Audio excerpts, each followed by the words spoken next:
Hi, how's everyone doing? It's been a while since I posted a video. I've been busy ballasting my track on the New Hampshire main line.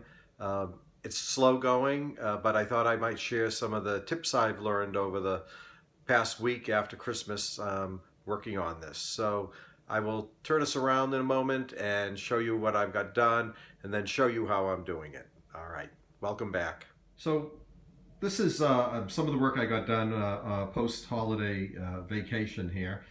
It's not a lot of work. What I've learned is ballasting is a slow process, and in order for it to come out right, you do have to take your time. Before I get started, I'll let you know that I spend a lot of time online looking at other people's videos. Model Railroader magazine, the Video Plus there, had a couple of good videos with Cody Grivner there showing us how to work his technique, which I found worked pretty well. And plus, some of you YouTubers had your own techniques, so I really took a look at all of those. Before I show you what I've got done, you see a pile of material sitting on the table, and I did want to show you this for a minute. Right here, the Woodland Scenic Ballast is what I thought I might be able to start with. And then I looked at some pictures of my railroad, of the B&M in the 50s and 60s, and it turned out that these really weren't a good match for what I was trying to do. I'll show you those pictures so you can see what I'm talking about here. So I was very fortunate. The B&M Modelers Facebook group run by Alan there, I posted it, and Dave Hutchinson had some photos, color photos of the main line and of the Melrose, Lowell area during that 50s, 60s period. So if you take a look here, you can see the steamer heading up on the track. You can see sort of a dirty gray, dark gray ballast underneath there. If we slide over, here's another image. This was taken in the 50s, I think the late 50s. The dark ballast in the center, and then on the shoulder, they had just ballasted recently. If we scroll down over here, we see another photo from the late 50s heading down there. The ballast again is very dark. You can get a good shot. We're very fortunate to find some color pictures. And then this photo from 1969 of the Lowell line, and you can see how the railroad's just in disrepair at this point. And the ballast, there's no maintenance of the ballast. There's no maintenance of the engines. And fortunately, I'm not modeling that period. I'm modeling the earlier period. So these photos were really helpful in terms of me getting a sense of what my ballast should look like. So then the next challenge was matching it. So let me show you what I came up with. First, this is the straight Woodland Scenic, the medium ballast right here. That's Woodland Scenic's gray. I took a look at that, but I'll tell you the challenge is it's too uniform. It's very uniform. And when I put it down, it really didn't have the color, the deep color that I wanted. So then I tried mixing it over here. And this is a mix with some of the Woodland Scenic, along with, I had some Smith & Sons, which is real rock ballast. And you know, when I looked at it, geez, I thought it looked really great. But then when I put it down on the track, it really was kind of washed and out and very light. I wasn't happy with it at all. I'll show you, just scan over here, I'll show you just what that looks like. Just bear with me here.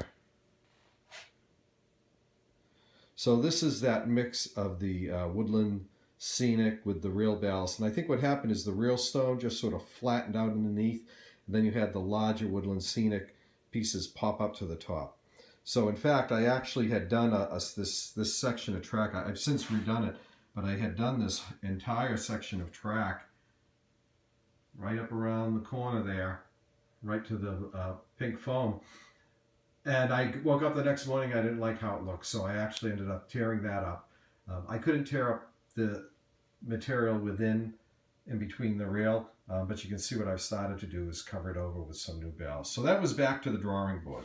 So then I found the Arizona Rock and Mineral Steam Air Mix ballast at my local hobby shop, and he had a couple of bags, and I grabbed what he had. And if you take a look at it here, it really has sort of that nice dark mix, and it's You have some light stones in there, but a lot of darker ones. And what you can do, I'm doing the steam air transition, so you would also want to maybe mix in some cinders into that, which I do, and you'll be able to see it when I show you the track that I ballasted. So that is the medium 1, 2, 2, 3 steam air mix. They say it's for yard ballast, but the B&M and a lot of railroads, you had a lot of cinders in their ballast in the 50s into the late 50s. Something that had not been talked about in the videos is the need to sift the ballast. So you see I have a pile here and I have a pile up here. They all came from the same batch. This all came from the medium HO blend.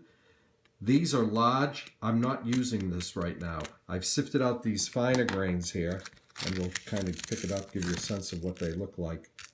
And that's actually what I'm using right now for the ballast on my track. You'll see these are definitely bigger pieces here. Not quite sure what I'm going to do with them yet. So ultimately, this is what I'm working with. This is the Arizona Rock and Mineral Steam Air Mix Ballast. I've actually ordered, this is medium, I've actually ordered more of the finer material, and we'll start working like that. You can get a good sense of the difference. This is what's been sifted out. This is the medium rock. And this came out of the same bag. You can see it's a much finer mix. So we have that. We'll mix some cinders into that. And then that's what I'm using to do my tractor. So let me show you a couple of stages that I've gone through. If you take a look right here, you can see we still have some unbalanced tracks. So I'll show you, starting from scratch, what I did there. You notice I put some cinders, just put a little glue down on this edge here, along the shoulder, just put some white glue right down, and then I just sprinkled some cinders on that, and then I let that dry overnight. So this is really, if we take a look at this and think about it, it's really a, let's see, 1, 2, 3, about a 4-step process. We're putting cinders down first, then we're going to put ballast in the center track, let that dry. That has to dry overnight. Then you have a track that has some ballast in the center but nothing on the ends. So the next step is to actually paint a little glue along the shoulder here and along the top. Put a thin layer of your ballast on that. Let that dry. After that dries, then we go back and sprinkle our next layer of ballast on the ends here, filling in the track. Then we tamp it down on the sides, and then we put a little alcohol on it, let it seep in there, and then we drop some glue on it. So you can see I've been moving through stages. What we're looking at here, this was my original ballast job. I wasn't happy the way this looked on the shoulders, so I tore it up, and then I've gone back and I've redone this track using the Arizona Rock and Mineral, and you can see the shoulders sort of move down here, give you an idea what the shoulders are looking like on that. Nice, and everything's been glued down now. I've got my 2 main lines running together. Thanks for watching my ballast preparation video. Please be sure to follow up and watch me lay the ballast in part 2. Steve Tello signing off.